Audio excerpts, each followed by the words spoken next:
South આફ્રિકાની સામે ત્રીજી T20 મેચમાં ભારતીય કેપ્ટન સૂર્યકુમાર યાદવે સર્જ્યા અનેક રેકોર્ડો।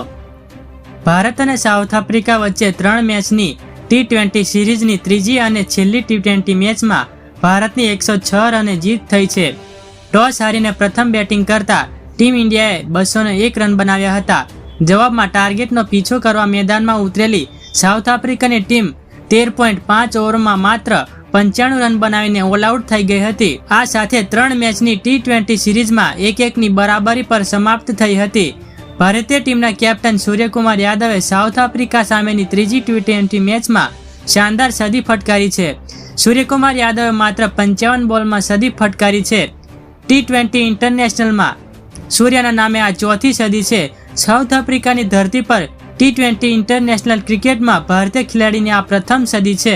સૂર્યકુમાર યાદવે પોતાની 100 રનની ઇનિંગ્સમાં 8 શાનદાર સિક્સર અને 7 ફોર ફટકારી છે। સૂર્યકુમાર યાદવ હવે ટી20 આંતરરાષ્ટ્રીય ક્રિકેટમાં 4 સદી ફટકારનાર ત્રીજો બેટ્સમેન બની ગયો છે। તેના પહેલા ટી20 ઇન્ટરનેશનલ ક્રિકેટમાં 4 સદી ફટકારવાની સિદ્ધિ રોહિત શર્મા અને ઓસ્ટ્રેલિયાના ગ્લેન મેક્સવેલના નામે છે। હવે તેણે આ બેટ્સમેનોના રેકોર્ડની બરાબરી કરી લીધી છે। આ ઉપરાંત સૂર્યકુમાર યાદવ ભારત માટે ટી20ના ફોર્મેટમાં સૌથી વધુ સિક્સર ફટકારનાર બેટ્સમેનોની યાદીમાં બીજા સ્થાને છે। સૂર્યકુમાર યાદવે વિરાટ કોહલીને પાછળ છોડી દીધો છે। જો કે રોહિત શર્મા ટોપ પર યથાવત છે। ટીમ ઇન્ડિયા માટે રોહિત શર્માએ સૌથી વધુ સિક્સર ફટકારી છે। અત્યાર સુધી સૂર્યકુમાર યાદવે ઇન્ટરનેશનલ ટી20 મેચમાં 123 સિક્સર ફટકારી છે। તે જ સમયે આ યાદીમાં ત્રીજા સ્થાને રહેલ વિરાટ કોહલીના નામે 117 સિક્સર છે। રોહિત શર્માએ 182 સિક્સ ફટકારી છે।